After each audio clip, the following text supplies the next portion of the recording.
देखो आज जो स्थिति है वो बहुत ही खतरनाक है, क्योंकि बीज अवेलेबल नहीं है किसान के पास। तो हम चाहते हैं कि किसान अपना बीज को अपने आप तैयार करे। मेरा उद्देश्य ये है कि अगर हम 1 बीघे में 5 कुंटल बीज लगता है गन्ने का बोने में, अब जो हम एसटीपी का एक नया वो ला रहे हैं सिस्टम, उसमें 1 बीघा में 2 कुंटल बीज से ही काम चल जाएगा। 1 बीघा में 2000 आंख लगती हैं और 1 कुंटल में हमारी 1000 आंख निकल जाती हैं। तो 2 कुंटल में हमारी 2000 आंख निकलेंगी। उससे जो है हम 1 बीघे गन्ने की 1 बीघे खेत की बुआई कर देंगे। तो हमारा 3 कुंटल तो बीज बचा, यानी कि आज का रेट जो बीज का चल रहा है 500 रुपए कुंटल चल रहा है। तो यानी कि हमारा 1500 रुपए तो बीज का बचा। एक और अच्छा बेनिफिट यह है कि ये 20 दिन अगेता तुम्हारा हो जाएगा। अभी जब आप 20 अप्रैल को गेहूं की कटाई होगी, खेत तैयार होगा, तो 25 अप्रैल हो जाएगी। उसमें हम आज की जो डेट जो है 29 तारीख है अभी, तो हम जो है 1 महीना बिफोर यानी 25 दिन बिफोर हो जाएंगे। तो हमारा गन्ना जो 1 बीघे में 60 कुंटल निकलता, वो 1 बीघे में अब 70 कुंटल निकलेगा। ये बहुत बड़ा बेनिफिट है। मैं बीपी साहब से जानना चाहूंगा कि कृपया हमारे किसान भाइयों को ये बताएं कि एसटीपी हम किस तरह से तैयार कर सकते हैं और उसे करने के लिए हमें क्या क्या चीजें चाहिए और किस तरीके से हम उसका मिश्रण बनाएं जिससे कि एक अच्छी एसटीपी हम तैयार कर सकें। तो कृपया हमारे किसान भाइयों को डिटेल में बताएं। देखिए, हमें कुछ नहीं, ज्यादा कुछ नहीं चाहिए उसके पास। हमें गोबर और रेतीली मिट्टी, खाद या सड़ा हुआ खाद हुआ, रेतीली मिट्टी हुई, गन्ने की हमें नोड चाहिए जो ये लगभग 1 आंख से, ये जो आंख है 1 इंच ऊपर और 3 इंच लगभग नीचे रहनी चाहिए।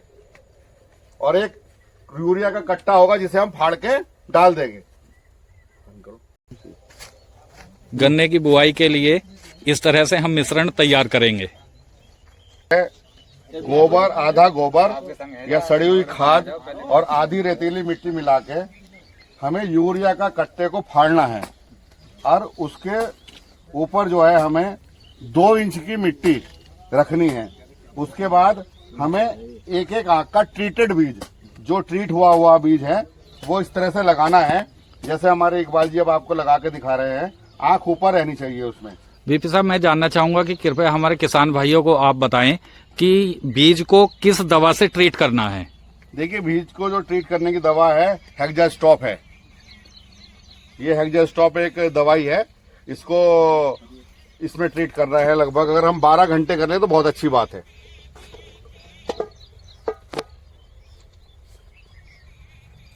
करीब 1 कट्टे 500 आंख आ जाती है। 1 कट्टे पर लगभग हमारी, इस तरह से आप दिखाएं संजीव बाबू, 500 आंखें आ जाती हैं।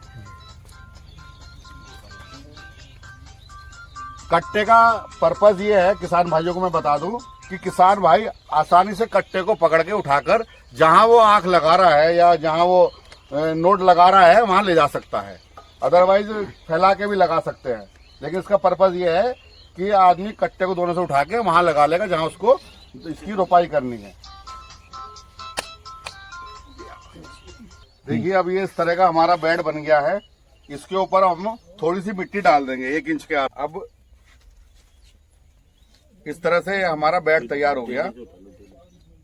अब किसान भाई को एक ध्यान देना है कि इसमें टाइम पे अपना पानी का मॉइस्चर रखें, मतलब थोड़ा थोड़ा पानी इसमें लगाते रहें, जिससे जो है ये 10 से 12 दिन में इसका फुटाव हो जाएगा और एक बढ़िया सी हमारी वो निकल के आ जाएगी। जैसे हमारी इकबाल जी बताएंगे, अभी वो आंख को दिखाएंगे। इससे जो है बहुत बड़ी क्रांति आ जाएगी और जो है हमारे यहाँ नया बीज तैयार हो जाएगा।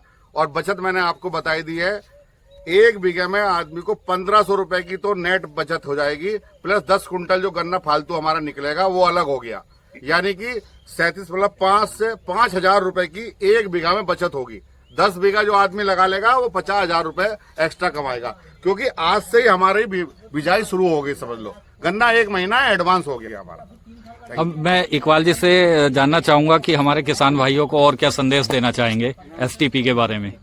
जैसा कि हितेंद्र जी का खेत है सेमरी वालों का, इनका तो बहुत अच्छा इन्होंने वो कराया है इन्होंने एसटीपी भी लगा रखी है, परंतु इसी की जब ये पौध तैयार हो जाएगी तो आगे चल के जब हम इसे लगाते हैं तो एक चीज ध्यान करना, अगर ये ज्यादा बड़ी हो जाती है 40-35 दिन की हो जाती है और खेत तैयार नहीं होता है तो इसे थोड़ा सा हम पत्ती को कैंची से काट देंगे, तो इससे साथ साथ ही जो है टिलरिंग या ब्यांत निकलना शुरू हो जाएगा। जैसे यहाँ से काट देंगे तो जल्दी, और अगर मान लो ज्यादा बड़ी हो गई और हम वैसे ही लगा देते तो ब्यांत लेट से निकलेगा, तो इससे कैंची से यहाँ से इतना काट देंगे अगर 35-40 दिन की हो जाएगी तो। और उसके बाद इसे बना के लाइन बना के ट्रेंच बना के और रखते चले जाएंगे, खुरपी की सहायता से हल्की हल्की मिट्टी लगा देंगे और पहले हल्का पानी देंगे जिससे कि पानी के साथ बह न जाए। वो लगाने के समय बहुत ध्यान रखने की जरूरत है। और बाकी उसके बाद आपका ये मानो कि 25 दिन पहले गन्ना तैयार हो गया, 1 महीना पहले, तो उसका जो पैदावार का फर्क जरूर पड़ेगा और समय से हमें बीज उपलब्ध हो जाएगा, क्योंकि बीज की कमी में ये बहुत जरूरी और बहुत अत्यावश्यक विधि है। मैं इकबाल जी का और बीपी साहब का धन्यवाद करना चाहूंगा कि हमारे किसान भाइयों को इतनी अच्छी जानकारी दी, और किसान भाई सभी लोगों ने देखा होगा कि किस तरह से हम इसको बहुत अच्छे से तैयार कर सकते हैं। तो सभी किसान भाई इसे जरूर तैयार करें अपने बीज की कमी को पूरा करने के लिए। 3 बाई 1 प्लांट तैयार है। इकबाल जी से मैं थोड़ा सा जानना चाहूंगा कि हमारे किसान भाइयों को एक इसके बोने के लिए बताएं कि कितनी डिस्टेंस पे प्लांट से प्लांट की दूरी रखें और कूड़ की दूरी हम कितनी इसमें बना सकते हैं गेहूं के बाद की बुआई के लिए। देखो वैसे तो ट्रेंच से गन्ना बोते तो दूरी अधिक रहती है, 4 फीट रहती है, परंतु चूंकि गेहूं के बाद टिलरिंग और ब्यांत को देखते हुए हमें दूरी 3 फीट की रखनी है, और 3 फीट की दूरी में गन्ने से गन्ने की दूरी 1 फीट और लाइन से लाइन की दूरी 3 फीट, तो ये करीब जो हमारे 2000 पौधे 1 बीघे में लग जाएंगे। मेरा सभी किसान भाइयों से अनुरोध है कि एक बार हितेंद्र जी के विचार जरूर लें। मेरा सभी किसान भाइयों से अनुरोध है वो इस विधि को अपनाएं और लाभ उठाएं। जैसा कि हितेंद्र जी ने बताया, सैमरी वाले हैं ये, और ये काफी समय से इस बार इसको करने की कोशिश कर भी रहे हैं, और इस बार इन्होंने ये बेड लगाया भी है। तो सभी किसान भाइयों से अनुरोध है कि अपने बीज की कमी को पूरा करने के लिए इस तरीके की एसटीपी अवश्य लगाएं और अधिक से अधिक अपने खेतों में अधिक से अधिक